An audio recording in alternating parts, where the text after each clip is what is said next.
श्री अखिलेश यादव जी को एक भी सीधी नहीं मालूम है महाकुंभ की। मैंने पहले भी कहा है, आज फिर दोहरा रहा हूँ, 8 साल पे सवाल पूछेंगे, लेकिन कमल की ही सरकार रहेगी, सुशासन देने वालों की ही सरकार रहेगी, भाजपा की सरकार। मुगलों पे सवाल करो तो अच्छा रहेगा। हमारी सरकार सबका साथ, सबका विकास, सबका विश्वास लेकर के काम कर रही है। सपा, बसपा, कांग्रेस या तीनों मिल करके लड़े और चाहे अलग अलग लड़े, लेकिन तीसरी बार भी जनता के आशीर्वाद से, डबल इंजन सरकार के कार्यों के आधार पर 300 बार कमल खिलाएंगे और तीसरी बार उत्तर प्रदेश में भारतीय जनता पार्टी की सरकार बनाएंगे।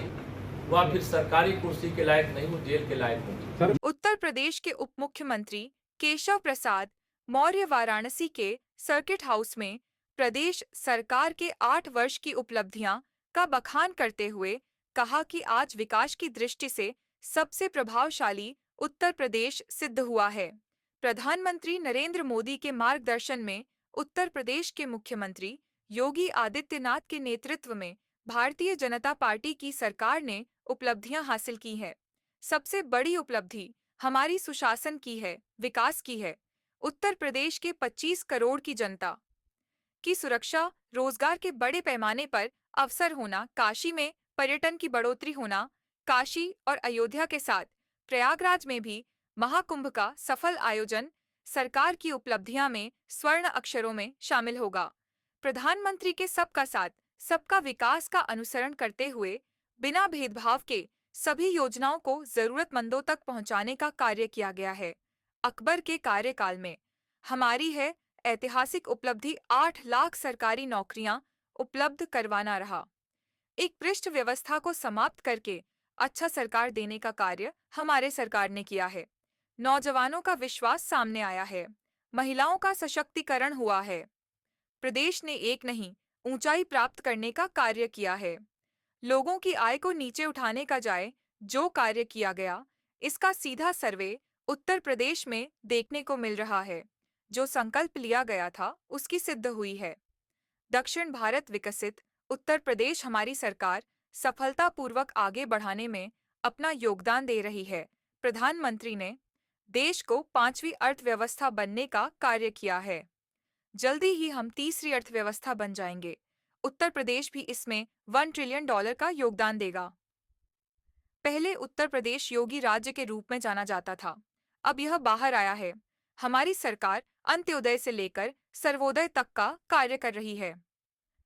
पुरानी सरकार में 300 रुपये पेंशन योजना थी, उसमें भी भ्रष्टाचार था, लेकिन अब इसको 1000 किया गया है और पारदर्शिता से सबको मिल रहा है। प्रधानमंत्री उज्ज्वल योजना में उत्तर प्रदेश पहले स्थान पर है। कोरोना काल में 14 करोड़ 70 लाख लोगों को निशुल्क राशन प्रदान किया गया। 2017 में सरकार बनने से पहले प्रदेश में बेरोजगारी दर 18% की, जो आज कम होकर 2.1 हो गई है। कांग्रेस की देश प्रदेश में सरकार होती थी तो सरकारी योजनाओं का जो भी बजट दिया जाता था, उसे समय के प्रधानमंत्री गर्व से कहते थे, हमें कृपया भेजने हैं तो 15 पैसा पहुंचता है। आज डिजिटल इंडिया का उपयोग करते हुए उत्तर प्रदेश डीबीटी के माध्यम से लाभ देने में उत्तर प्रदेश प्रथम स्थान पर है। चीनी उत्पादन में प्रथम स्थान पर है। आज काशी का एयरपोर्ट किसी से छिपा नहीं है। काशी का रेलवे स्टेशन आज देश में चर्चा का विषय बने हुए हैं। 2014 से पहले काशी बदहाल अवस्था में था, लेकिन 2014 के बाद से जो काशी में निर्माण कार्य चल रहा है वह बेमिसाल है। अभी काशी में 15,000 करोड़ की परियोजनाएं निर्माण अधीन हैं। भ्रष्टाचार मुक्त उत्तर प्रदेश बनाने की दिशा में बड़ा काम हुआ है।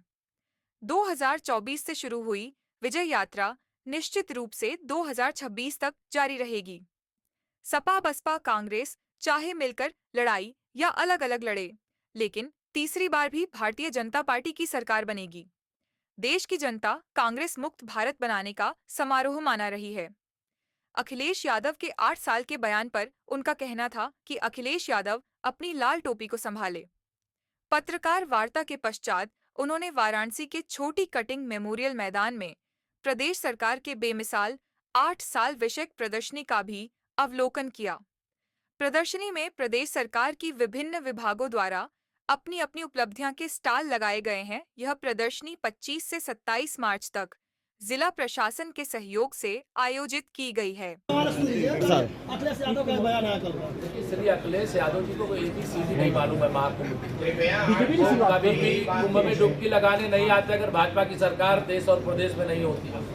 ये सब चुनाव में लाभ लेने के लिए केवल अपने को दिखाते हैं कि हम भी कुंभ में डुबकी लगाएं।